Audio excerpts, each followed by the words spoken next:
Oi! A gente vai continuar falando de literatura e depois da gente ter visto um pouco de teoria literária, nós vamos começar a ver agora a literatura em si. E quando é que começa a nossa literatura? Veja lá vocês, início da história da literatura do mundo ocidental.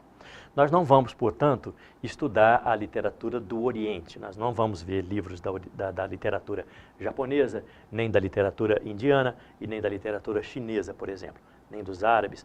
Nós vamos ver a literatura do mundo ocidental, que a gente poderia, de uma forma bastante resumida, dizer que são Europa e América, e não tudo. A gente não vai ver toda a literatura europeia, muito menos toda a literatura americana. Nós vamos ver aquilo que o vestibular nos pede e exige. Nós vamos ver a literatura de Portugal e a literatura brasileira. É claro que, na atualidade, alguns escritores africanos, mas que escrevem em português, estão sendo chamados para fazer parte das listas dos principais vestibulares do Brasil. Mas, de uma forma bastante resumida, nós vamos ter o mundo ocidental como sendo Europa, América, Portugal, Brasil. Ok? Veja lá. Como é que começa essa história? O mundo ocidental começa na Grécia Antiga. E na Grécia Antiga é que nós fundamentamos o pensamento ocidental. E são muitas as questões que fundamentam o mundo ocidental. E neste caso a gente vai deixar para o professor de História trabalhar isso com vocês. Mas muito resumidamente, aquilo que interessa à literatura, eu vou conversar um pouco com vocês. Veja isso. Como é que funcionava a Grécia Antiga? Nós estamos falando aí de 550 a.C. E neste caso, nós vamos ter a arte na Grécia Antiga vista como uma arte mimética, isto é, a mimesis, que seria a imitação da realidade, a imitação da natureza. Então, para os gregos e para os romanos que virão a seguir, a arte deveria ser mimética, deveria ser uma imitação da natureza, uma imitação da realidade.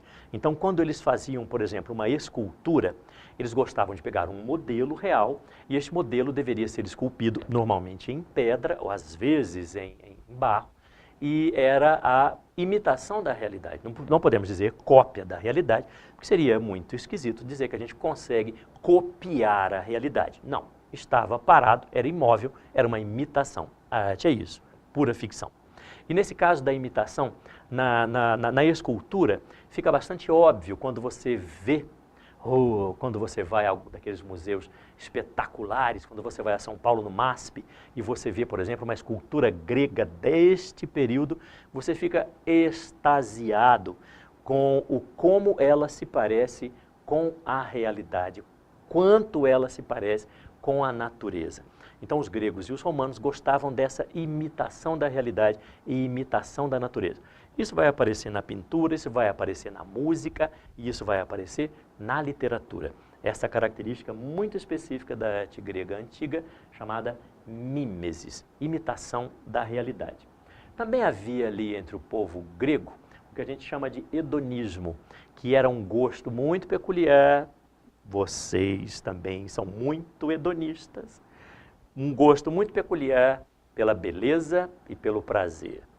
Então os gregos gostavam do belo e retratavam muito o belo.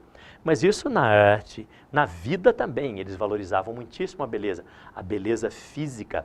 Você pode ver em alguns filmes gregos até um certo desprezo para quem não tivesse um certo estereótipo que se esperava do homem belo, da mulher bela. Você pode assistir, por exemplo, aquele filme chamado 300 e ver como, ali no início do filme, algumas crianças que nasciam com qualquer tipo de problema físico ou psicológico, ela era eliminada. Então era bem isto. Eles eram hedonistas, a valorização da beleza e a valorização do prazer. Eles gostavam de se sentir integrados. Então, quando se fala, por exemplo, em nudez, quando se fala, por exemplo, em sexo, havia uma certa liberdade um pouco maior. Por exemplo, eles gostavam muito de frequentar termas, onde tomavam banhos públicos. Então havia uma espécie de sauna e piscinas e banheiras frequentada por toda a população, homens, mulheres, tudo ao mesmo tempo. E evidentemente que eles frequentando ali, um muito próximo do outro, evidentemente que o prazer reinava de alguma maneira. E também valorizavam altamente a filosofia, que é o pensamento racional. Filosofia seria, muito resumidamente, para a gente falando em tons de literatura, esse pensamento racional. Nós vamos ter lá o Aristóteles, que é um filósofo extraordinário grego, que vai escrever a Poética de Aristóteles, que dá as regras para se fazer literatura, que são ação, tempo e espaço, muito definidas. E teremos também um outro filósofo interessantíssimo chamado Platão, que vai escrever o mito da caverna e vai criar também a ideia de platonismo, que seria isso, um mundo perfeito. O mundo platônico seria o mundo perfeito. O mundo não deixa de ser racional, porque é um mundo criado pela nossa razão. A gente inventar que existe um mundo perfeito. Claro que isso também estaria associado à questão do mito da caverna. Então nós vamos ter os gregos fazendo a arte mimética e valorizando muito o hedonismo, prazer e beleza, e com a alta filosofia, principalmente de Aristóteles e de Platão. Aristóteles, por sinal, é chamado o cabeça do mundo ocidental, o homem que pensou o mundo ocidental tal qual a gente o entende hoje. Vamos adiante? Depois da Grécia, ainda na Grécia, a gente vai ver os textos literários que inauguram a literatura do mundo ocidental. Veja lá, no mundo ocidental nós teremos poemas épicos que foram escritos por Homero. Eu coloquei as aspas aqui no nosso quadro pelo seguinte: não se tem a comprovação da existência dessa figura chamada Homero. O Homero poderia ser, para alguns literatos, para alguns pesquisadores, um grupo de pessoas que reuniu mitos, folclores, lendas do povo grego e colocou naquelas obras, que são a Ilíada e a Odisseia. A Ilíada vai tratar da Guerra de Troia. Nós temos ali os gregos contra os troianos e esse tipo de poema, chamado poema épico, ele lida com a narrativa dos feitos heróicos de um povo, no caso, o povo grego, o quanto são heróis e o quanto enfrentaram os troianos naquela guerra. E evidentemente que esse poema, ouça aí, ó, poema. E qual é a diferença mesmo da poesia para a prosa? A poesia tem ritmo. E o ritmo vem através do quê? Através da métrica, através da rima, através de estrofes. Então, evidentemente que nós já vamos entender que tanto a Ilíada quanto a Odisseia são grandes poemas épicos, narrando os feitos heróicos do povo grego, mas sempre se utilizando de regras muito clássicas, regras tradicionais de métrica, de rima, de espaçamento, tudo muito organizado, tudo muito regrado.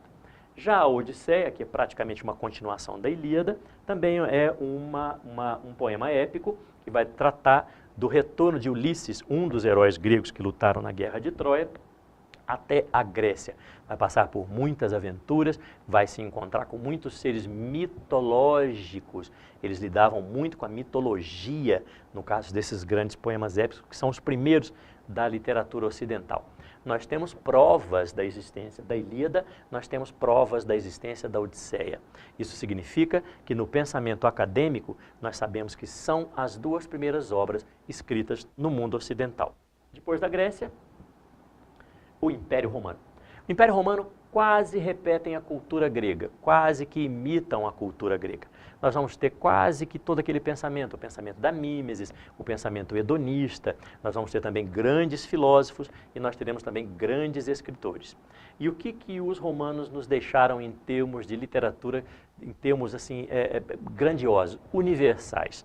O poema épico Eneida, que é o retorno de Enéas da Guerra de Troia até onde seria hoje a Península Itálica e a formação, a criação do que a gente chama de o Império Romano. Então nós temos os três primeiros livros da cultura ocidental, literatura na cultura ocidental, vindo da Ilíada, Odisseia e a Eneida, grandes poemas épicos da Antiguidade. Por enquanto é isso.